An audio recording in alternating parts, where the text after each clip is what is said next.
안녕하십니까. 계명대학교 의과대학 의용과학과 이종하입니다. 오늘 소개해드릴 기술 내용은 해마 조직에서 뇌유래 신경 성장 인자 BDNF 활성 유도를 위한 포토바이오 모듈레이션 방법 및 시스템에 대해서 설명드리도록 하겠습니다. BDNF는 신경 성장 촉진 인자의 하나로 뇌에서 광범위하게 발현됩니다. 신경 전달 물질의 조절, 신경 가소성에 중요한 역할을 하면서 정신과적 질환과 연관성이 있는 것으로 알려져 있습니다. 그래서 다수의 정신질환 약물이 BDNF를 타겟으로 하고 있는 것을 우리가 알 수 있으면서 대부분 BDNF의 발현을 증가시키는데 포커스를 두고 있습니다. 최근 들어서 그 알츠하이머의 진단과 치료를 위해서 이렇게 BDNF를 타겟으로 하고 있는데 약물을 쓰다 보니까 그 약물에 대한 부작용들이 좀 많이 있습니다. 그래서 본 기술에서는 바이오포토닉스 기술을 사용해서 이 BDNF를 증가시키는데 유도하는데 그 목적을 두고 있습니다. 그래서 BDNF라는 것은 다양한 부분에서 영향을 받는데 대표적으로 우울증에서 많이 나타나게 되고요. 그래서 앞서 언급했지만 BDNF는 정신질환에 있어서 양리학적으로 굉장히 중요한 목표입니다. 그래서 BDNF의 조절은 다양한 질환에 적용이 가능하고 특히 뇌과학에서 굉장히 중요한 역할을 하고 있는 것으로 우리가 확인을 할 수가 있습니다. 그래서 일반적으로 알려진 광에 의한 세포의 자극, 즉 바이오포토닉스를 사용해서 세포를 자극하는 데 있어서는 미토콘드리아의 활성이 세포 내 다양한 신경 전달을 활성화시키고 이는 다양한 유전자의 발현으로 나타나게 됩니다. 즉 세포의 성장, 형성, 증식, 이동 등이 이 바이오포토닉스에 따라서 영향을 미친다고 볼 수가 있습니다. 그래서 기존의 알츠하이머 치료제가 다양한 약물들이 개발 중이었지만 현재는 성공적으로 진입한 어떤 치료제는 아직 없는 것으로 파악을 하고 있습니다. 그래서 본 연구는 기존의 약물 치료에 대한 한계점을 극복하고자 바이오포토닉스를 이용해서 새로운 알츠하이머 치료법인 비약물 치료법을 개발하고자 하였습니다. 그래서 본 실험은 저희들이 시제품을 만들어서 일단 세포 실험으로부터 이제 시작을 했고요. 엔자임 베이스에서 LED를 이용해서 특정 파장대에서 황산화 활성을 하는 것을 우리가 알 수가 있었고요. 본 슬라이드에서 보시는 바와 같이 A군과 B군에서 좀 효과가 있는 것으로 그래프상에 나타나 있습니다. 또한 엔자임 베이스에 이어서 세포 수준에서 우리가 특정 파장에서 항산화 효과가 있는지를 확인을 했고요. 사용된 세포는 HT22 해마 세포주로서 산화 스트레스를 유도하는 H2O2를 처리해서 저희들이 유도를 한 다음에 특정 파장을 통해서 처리한 결과 세포 사멸이 감소되는 것을 확인을 하였습니다. 또한 여러 가지 BDNF 발현이 세포 내 신경 전달 과정에 있는 것을 우리가 알 수가 있고 본 슬라이드에서 보시는 바와 같이 BDNF의 발현 신호 전달 과정에 있어서 ERK와 CREB의 활성을 알아봤습니다.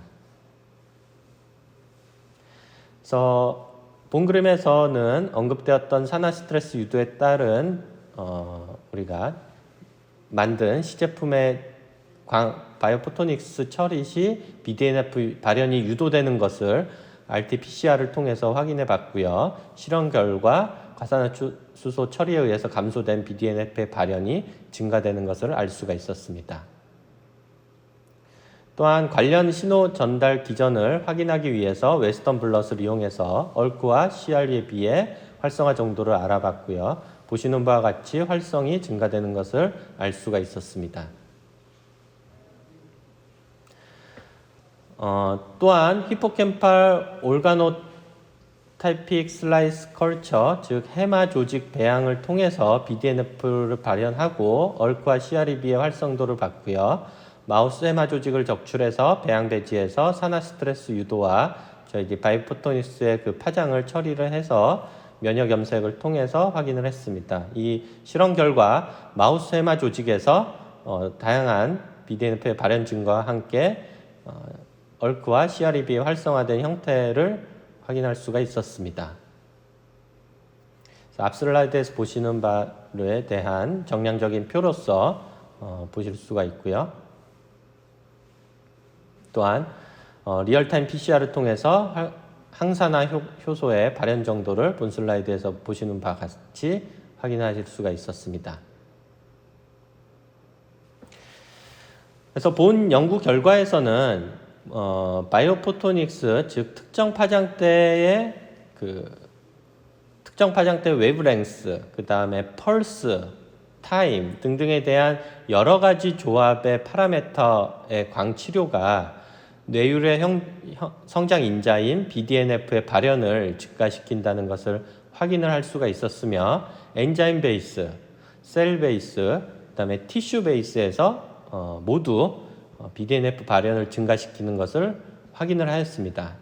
특히 본 기술에서는 바이오포토닉스에서 사용되는 파라메타에 최적화된 값들을 유도하는 데 있어서 인공지능 알고리즘을 사용해서 실험 결과를 토대로 머신러닝과 딥러닝을 통해서 파라메타를 유도한 그러한 값들을 적용시켰다는 데 의의가 있습니다.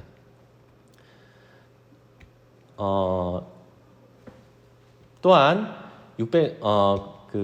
특정 파장대의 웨이브랭스는 기존에 알려져 있는 BDNF 활성 신경 전달 경로인 얼크와 CREB의 활성 경로를 통하는 것으로 저희가 밝혔고요.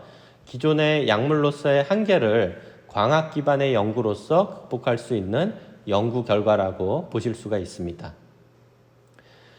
저희들이 본 기술은 시제품을 제작해서 패치형, 그 다음에 인체 삽입형 두 가지의 센서를 개발을 완료를 했고요. 패치형 같은 경우는 특정 광 파라미터가 두개골을 통과해서 우리가 원하는 타겟에 에너지가 전달할 수 있도록 설계가 되어 있는 상태입니다. 삽입형 센서의 경우는 저희들이 일반적으로 사용하고 있는 심장 모니터링용 삽입형 센서와 혈당 모니터링용 삽입형 센서에 대한 연구의 결과들을 가지고 브레인 삽입용 광치료 기반의 기억 증진 디바이스를 개발을 했고요. 그 개발된 디바이스를 가지고 현재 동물 실험과 전임상을 계획을 하고 있습니다. 또한 광을 기반으로 하는 이 치료 기법과 광 기반 센서를 활용한 다양한 진단 기능을 가지는 광 기반 의료기기에 대해도 본 기술이 적용이 될 수 있을 것으로 생각이 됩니다. 그래서 앞으로 본 기술이 적용이 된다면 다양한 알츠하이머 초기 환자들의 진단에 많이 활용이 될 것으로 예상이 되고 있습니다. 특히 본 기술은 세계적인 논문인 네이처사의 사이언티픽 리포트의 2019년도에 출판이 완료가 된 상황에 있습니다. 본 기술에 대한 소개는 여기까지 마치도록 하겠습니다. 감사합니다.